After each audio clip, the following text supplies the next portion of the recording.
quelques remarques sur les pertes civiles, notamment celles du Liban, mais aussi celles de Gaza.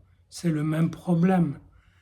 Les Israéliens bombardent des sites où sont entreposées des fusées ou des roquettes, et ces sites sont dans des maisons, des écoles, etc. C'est la tactique normale des mouvements terroristes. Et ça fait des pertes civiles. Ce qui se traduit d'ailleurs dans les discours européens par Israël a le droit de se défendre, mais il ne doit pas provoquer des pertes civiles. Et je crois que ce qui est sous-jacent à cette stratégie, c'est finalement porter des coups à l'État juif, aux Juifs, sans qu'ils puissent répondre. C'est ça qui est voulu viser par le Hamas, le Hezbollah, les autres milices qui se cachent pareillement parmi la population. Et frapper des Juifs sans qu'ils puissent se défendre. Ça rappelle quelque chose. Ça rappelle le statut des Juifs dans le monde occidental et dans le monde arabo-musulman pendant des siècles et des millénaires. Les frapper, les bafouer, leur extorquer leurs biens, et je veux dire, c'est pas si lointain qu'un gouvernement français bloquait les comptes des Juifs et les vidait à son profit. Donc, faire des choses aux Juifs sans qu'ils puissent répliquer. Et apparemment, du fait de cette pratique millénaire inscrite et presque devenue naturelle dans un certain comportement et de pouvoir, du fait qu'elle est inscrite et qu'elle est millénaire, elle est impossible aujourd'hui. Je veux dire que la raison d'être d'une souveraineté juive, c'est de dire non au geste habituel, millénaire, de frapper les Juifs sans qu'ils puissent répliquer. Avant, ils ne pouvaient pas répliquer parce que la loi l'interdisait. Et encore une fois, dans le monde chrétien comme dans le monde musulman. Donc, là, c'est devenu impossible. Du fait que ça a été possible tant d'années, tant de siècles. Et apparemment, comme c'est un réflexe chez les extrémistes musulmans, puisque c'est écrit dans leurs livres sacrés qu'il faut faire disparaître toute trace de souveraineté et, en un sens, toute dignité juive, sauf si elle se soumet. Donc, chez eux, c'est un réflexe. Et c'est dommage que des penseurs occidentaux, des journalistes occidentaux, emboîtent le pas à la chose. Mais oui, Israël a le droit de se défendre, mais pas en tuant des civils. Et Israël ne jouit pas de tuer des civils, il les prévient. La prévenance et la prévention est poussée à des limites peu connues, puisqu'ils sont prévenus dans leur iPhone et dans leur langue arabe au Liban, de vider les lieux quand ils sont proches d'un immeuble, d'une villa, d'une maison, où sont déposées des fusées balistiques. Donc, ils sont prévenus, c'est tout ce que peut faire l'État hébreu.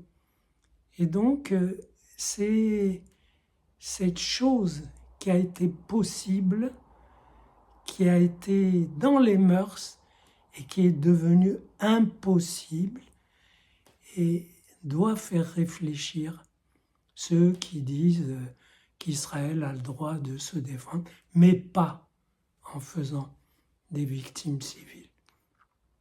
Tout ce que peut Israël, c'est réduire le nombre des victimes, mais elles seront inévitables, puisque, étonnamment, on a vu des fusées énormes déposées dans des maisons avec un trou dans le mur pour qu'on puisse les tirer vers Israël sans qu'elles soient repérées. Et il ne faut pas non plus oublier que le Hamas et le Hezbollah, aujourd'hui, parlons du Hezbollah, il n'a qu'un geste à faire et les bombardements s'arrêteront. Le geste, c'est d'arrêter d'envoyer des missiles sur Israël. Voilà, d'arrêter cette compulsion. Cette compulsion qui a été activée par l'Iran. Mais on a du nouveau ces temps-ci, c'est que le Hezbollah a demandé à l'Iran d'attaquer Israël pour lui prêter main forte. Et l'Iran n'a pas accepté.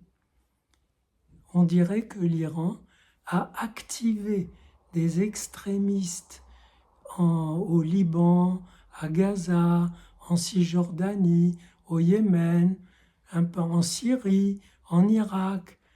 Bref, a fait la bonne action coranique de susciter des êtres dont la vocation, c'est de frapper les Juifs, mais que lui a envie plutôt d'une réelle politique et de servir un peu mieux ses intérêts, par exemple de lever un peu les sanctions qui le frappent depuis des années.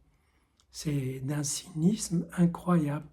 On fait la bonne action de susciter des guerriers de la guerre sainte qui frappent et qui suscitent l'indignation des belles âmes en Occident puisque les ripostes font des pertes civiles. Et puis, soi-même, l'Iran, on essaye de faire de la politique raisonnable. Parce qu'après tout, il faut quand même se demander pourquoi le Hamas a décidé la destruction de Gaza. Parce que c'est bien ça. En faisant ce qu'il a fait, il savait que ça détruirait Gaza et ça ferait beaucoup de victimes civiles. Ça fait partie de sa décision. Pourquoi l'a-t-il décidé ? Si ce n'est pour mettre ça sur le dos d'Israël et faire condamner l'État juif comme État génocidaire.